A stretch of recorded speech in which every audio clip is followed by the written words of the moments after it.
संकष्ट चतुर्थीला काय खावे आणि काय खाऊ नये याची संपूर्ण माहिती या व्हिडिओमध्ये मी देणार आहे।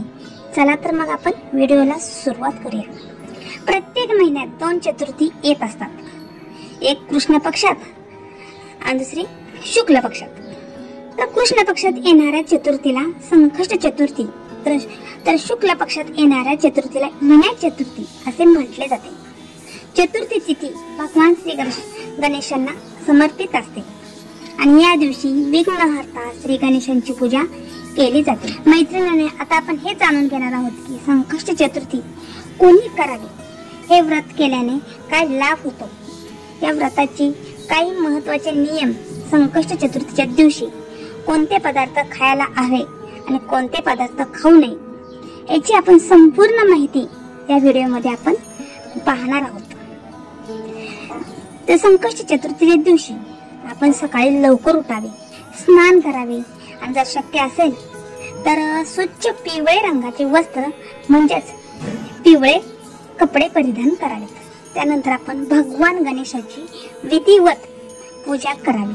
ही पूजा करताना आपण गणपती बाप्पाची मूर्ती किंवा चित्र स्थापित करू शकतो। या गणपती बाप्पांची मूर्तीला आपण धूप, दीप, अगरबत्ती याने ओवाळावे। लाल रंगाची फुलांची माळ जर असेल तर ही माळ आपण अर्पण करावी। जर एखादं फूल जरी असेल तर तेही फूल तुम्ही गणपती बाप्पांना वाहू शकता। गणपती बाप्पांना तिलक करावा, सोबत थोडेसे अक्षता सुद्धा अर्पण करावेत आणि संकल्प घ्यावा की आपण हे व्रत करत आहोत। मैत्रिणींना या दिवशी ज्यांना ज्यांना शक्य आहे त्यांनी भगवान श्री गणेशांची मंत्राचा जप करावा, गणेश स्तोत्र वाचावे, गणेश चालीसाचा पाठ करावा, गणेश स्तुतीचा पाठ करावा। ह्या सर्व गोष्टी आपल्यावरती भगवान श्री गणेशांची कृपा बरसत असते। सर्वात शेवटी आपण भगवान श्री गणेशाची आरती करावी, त्यांना दुर्वा अर्पण कराव्यात। असं म्हणतात की भगवान श्री गणेशांना दुर्वा अर्पण केल्याने त्यांची कृपा नक्की बरसते। गणपती बाप्पांना प्रसाद म्हणून तुम्ही भोग म्हणून पिवळी रंगाची मिठाई जर असेल तर ते मिठाईचा सुद्धा तुम्ही नैवेद्य दाखवू शकता। पाहिजे तर नैवेद्य ठेवू शकता किंवा गणपती बाप्पांना आवडणारा नैवेद्य म्हणजेच 21 मोदकांचे ताट हे ताट तुम्ही गणपती बाप्पांना अर्पण करू शकता। पण असा काही कुठे नियम नाही की 21च मोदक असावेत। जर तुमच्याकडे 5 जरी तुम्ही मोदक जर केले तर ते सुद्धा तुम्ही अर्पण करू शकता, ते सुद्धा गणपती बाप्पांना पुरेसे आहेत। मैत्रिणींनो, संकष्ट चतुर्थी व्रतामध्ये नक्की काय खावे आणि काय खाऊ नये। जर तुम्ही चतुर्थी धरलेली असेल, चतुर्थीचा तुमचा जर उपवास असेल तर आपण फलाहार करा, फळे खा। फळे हा सर्वोत्तम पर्याय आहे।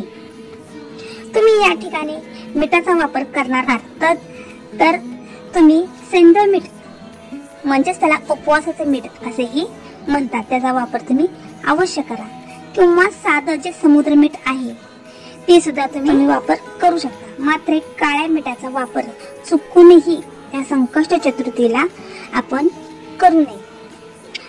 तुम्ही जर साबुदाणा खात असाल त्याबरोबर दही वगैरेचे आंबट पदार्थ हे सुद्धा खाल्ले तरी चालते।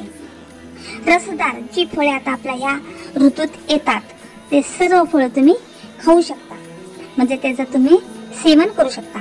हे व्रत उपवास करता तेव्हा आपल्या शरीरातले बरेच पाणी कमी होते आणि ते भरून काढण्यासाठी रसदार फळे जे आपल्या ह्या महिन्यात येतात आपल्याला ती फळे तुम्ही खाऊ शकता।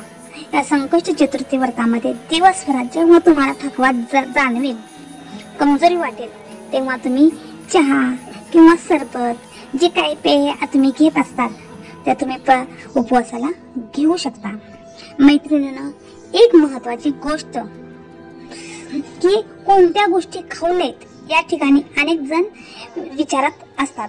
तर ही संकष्ट चतुर्थीच्या व्रतास जे पदार्थ जमिनीच्या खाली उगवतात, जमिनीच्या आत उगवतात, जसे की मुळा, गाजर, कांदा, बीट, जे लाल रंगाचे बीट असते, हे पदार्थ तुम्ही हिंदू धर्मशास्त्रात खाऊ नयेत हे धर्मशास्त्रात मनाई केलेली आहेत। असे पदार्थ जे जमिनीखालील पदार्थ असतात ते पदार्थ संकष्ट चतुर्थीला खायचे नसतात। सोबतच जसे मी यापूर्वी सांगितले की काळा मिठाचा सुद्धा तुम्ही या उपयोग करू नये। या ठिकाणी आपण कमीत कमी करावा, त्याऐवजी आपण सैंधव मीठ ज्याला उपवासाचे मीठ असे म्हटलेले आहे किंवा समुद्र मीठ याचा वापर तुम्ही करू शकता।